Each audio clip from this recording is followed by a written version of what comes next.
রাদিয়াল্লাহু তাআলা আনহা আমার নবীর মিসওয়াক মুবারকটা হাতের মধ্যে নিলেন, নিয়া দাঁতের মধ্যে ফালাইয়া চাবাইয়া নরম করতে যায় বলতেছেন, হ্যাঁ পৃথিবীর মানুষ, আমি যখন আমার নবীর ওই মিসওয়াক মুবারকটা নরম করতে গেলাম, আমি যখন দাঁত দিয়ে কামড়াইতেছি, মিসওয়াকের গুড়ার মধ্যে আল্লাহর হাবিবের থুতু মুবারকটা লাগা ছিল। আমার মুখে জীবনে অনেক খাবার লাগছে, আমার জিহ্বার মধ্যে অনেক খাবার লাগছে, কিন্তু আমার নবীর থুতু মুবারকের মতন এত স্বাদ কোনোদিন লাগে নাই। হে বন্ধুরে, আয়েশা সিদ্দিকা বলে, নবী গো ও মায়ার নবী, আপনি মেহেরবানি করে আমার উরুটারে আপনার জন্য বালিশ বানিয়ে দিলাম। এবার আমার নবী, আপনার নবীজি আয়েশা সিদ্দিকার উরু মুবারকের মধ্যে মাথা মুবারকটা রাখলেন। আয়েশা সিদ্দিকা কত সৌভাগ্যবতী জানেননি, আমার নবী ইন্তিকাল করেছেন আয়েশা সিদ্দিকার ঘরে, আমার নবীজি দুনিয়ার থেকে ওফাত গ্রহণ করেছেন আয়েশা সিদ্দিকার উরু মুবারকের উপরে নবীর মাথা মুবারক। জোরে কন্যা সুবহানাল্লাহ। এটা সাধারণ কথা না, স্বামীর হাতে স্ত্রীর মৃত্যু আর স্ত্রীর হাতে স্বামীর মরণ হওয়া সাধারণ কোনো কথা নয়। তবে আমার নবীর ওফাত মুবারকটা আয়েশা সিদ্দিকার ঘরের মধ্যে হয়েছে। আয়েশা এত সৌভাগ্যবতী রে, ওই জায়গার মধ্যে আমার নবীজির দাফন হয়েছে। এবার আমার নবী দুনিয়া থেকে যাওয়ার সময় ডাক দিয়া বলে, আয়েশা নামাজ নামাজ নামাজ, সালাত সালাত সালাত, তিনবার আমার নবী সালাতের কথা বললেন। এই জন্য আমি শুরুতেই বললাম, এই কপালটা বড় দামি রে। হাসরের ময়দান যেদিন কায়েম হবে, ওই কঠিন মুসিবতে আমার আল্লাহ সর্বপ্রথম নামাজের হিসাব নিবে। এই নামাজ আমরা চাই কি চাই না? আর জোরে বলেন, চাই কি চাই না? নামাজ পড়লে লাভ আছে না নাই? পবিত্রতা হলো উজুর চাবি, নামাজ হলো উজুর চাবি, নামাজ বেহেশতের চাবি। ও বন্ধু, পবিত্র থাকতে হবে, আবার উজু অবস্থায় থাকা লাগবে। যেই কোনো মুহূর্তে আমাদের মরণ আসতে পারে কি পারে না? যেই কোনো মুহূর্তে আসতে পারে। এই জন্য জবানটা খুলে বলেন, ওই নামাজের দরকার আছে না নাই? সপ্তাহে না মাসে একবার? কয়বার দরকার আছে না নাই?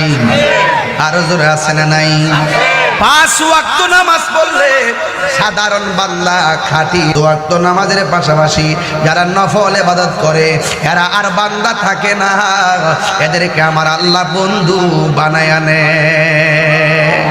ইয়া রাসূলুল্লাহ,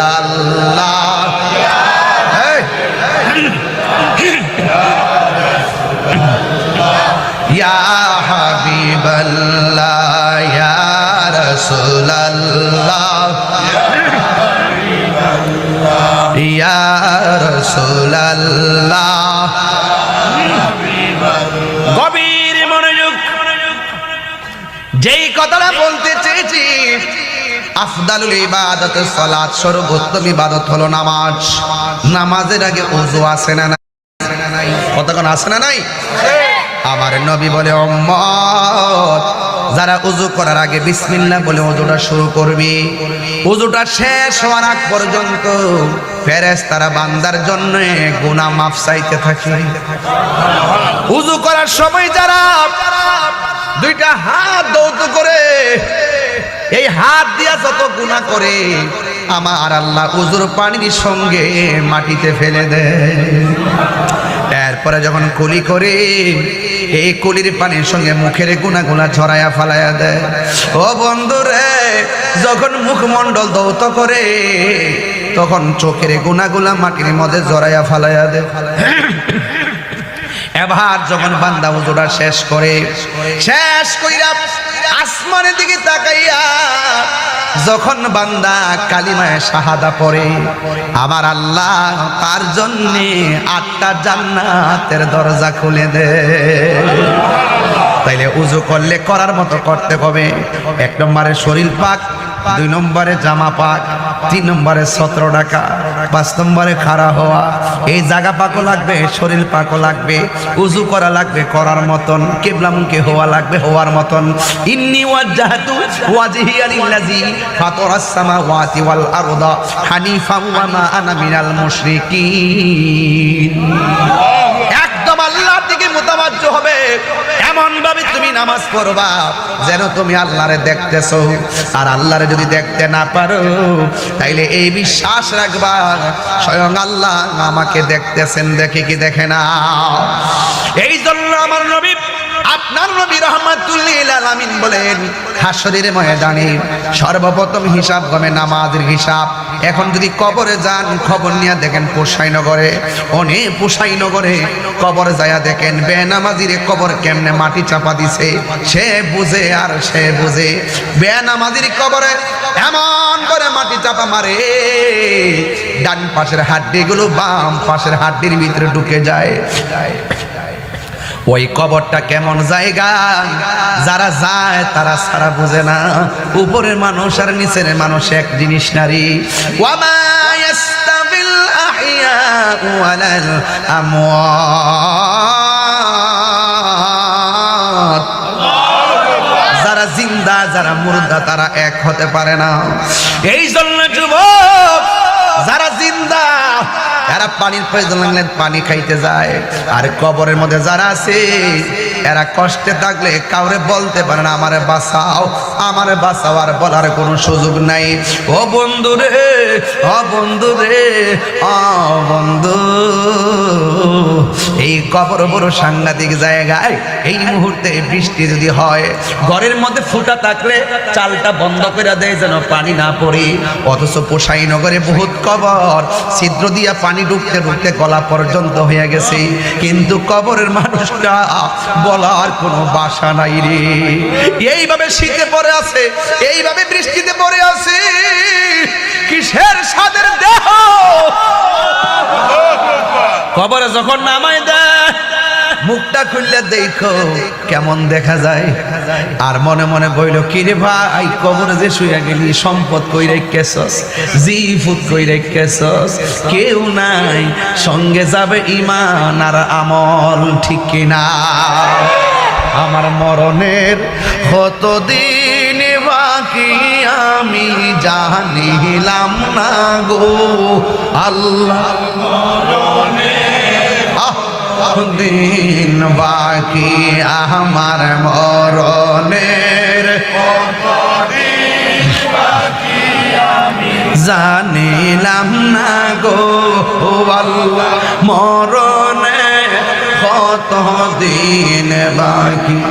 আর আজরাইল শিয়া যখন হস্তে দিবা ধরি, আজরাইল শিয়া যখন হস্তে দিবা ধরি, তখন আমার মনা ভাই গরমা লুকালুকি আমি জানিলাম না গো আল্লাহ, কত দিন বাকি আমার মরণের, কত দিন বাকি আমি জানিলাম না গো আল্লাহ, মরণের কত দিন। এই বইটা নিয়ে যাই, 50 টাকা দিয়ে আমার এক মুড়ি দিল এসে, একটু আমার সাথে কণ্ঠটা মিলাই মিলাই কন। আর 40 দিনের আগে বাইরে মৌতের নিশানি, 40 দিন আগে বাইরে মৌতের নিশানি, জমদোতে কা ইরানি বো চোখে দিয়া আমি জানিলাম না গো আল্লাহ, কত দিন বাকি আমার মরণের, কত দিন আমি জানিলাম না গো আল্লাহ, মরণের কত দিন বাকি। আর হায়াত হইল হাতে ভাইরে, মত হইল পায়ে, যে জায়গা যার মরণ লেখা লেখা সেই যায় গাছে মোরে আমি জানিলাম না গো বললো যেই জায়গা যার মরণ লেখা সেই জায়গা সে মোরে আমি জানিলাম না গো আল্লাহ দিন বাকি আমার মরণের কত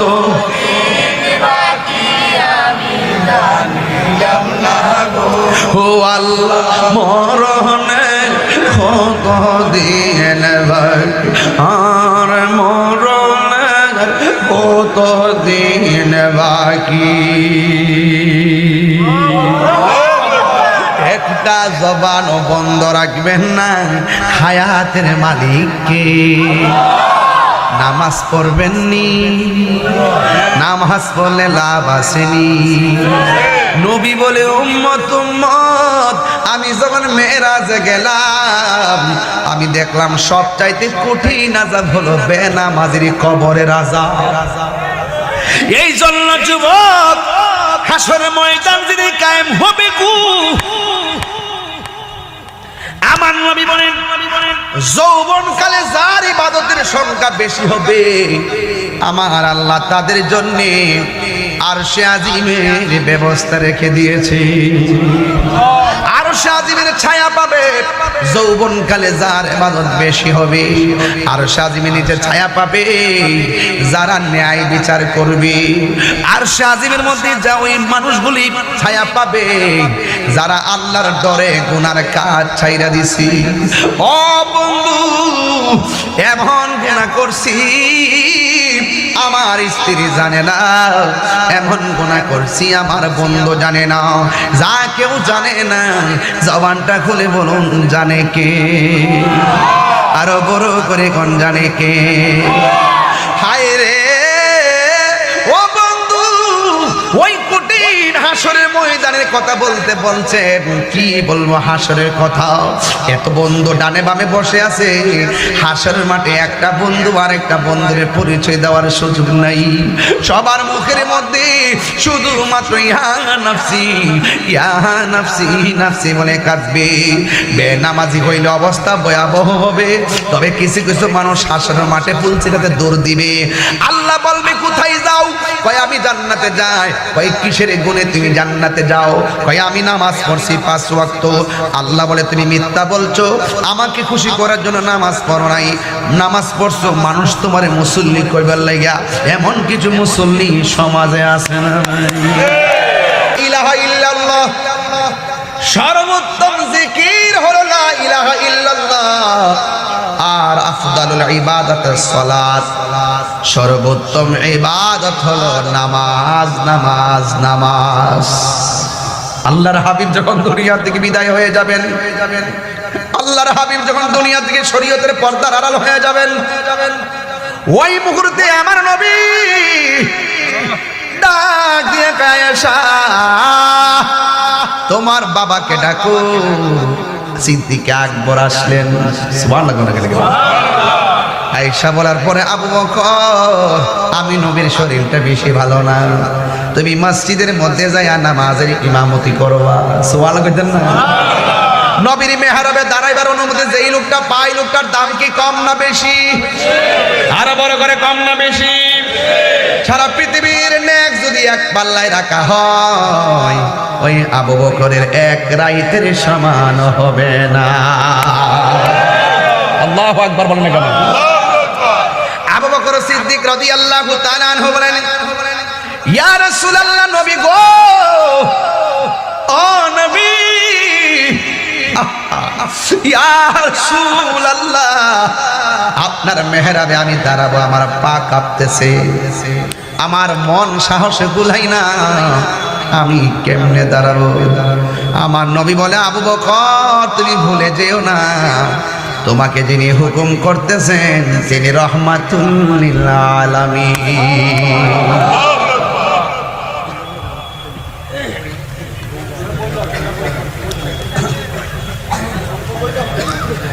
সিদ্দিক আকবর রেডি হয়ে গেল আল্লাহু আকবার বলে গেল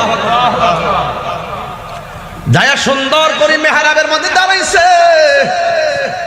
আর এই দিক যায় আমার নবী ঘরের ভিতরের দিকে পর্দাটা টান্না খুললা খুললা চোখের পানি ফেলায় কাঁদতেছেন।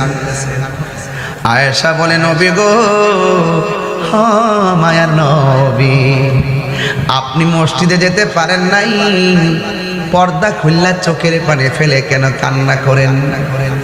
আল্লাহর হাবিব বলেন, আয়েশা, সব চোখের পানি বেদনার নয়, কিছু কিছু চোখের পানি হলো আনন্দের পানি। দেখবেন কেউ পরীক্ষা ফেল করলে কান্দে, আবার কেউ গোল্ডেন এ প্লাস পায়ও কান্না করে।